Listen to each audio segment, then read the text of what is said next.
Nakakagulat ka naman. Nakakainis.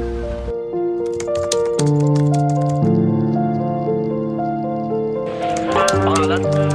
Pangalan! Yun lang ang mahalaga sa inyo. Ang pangalan ninyong kasama.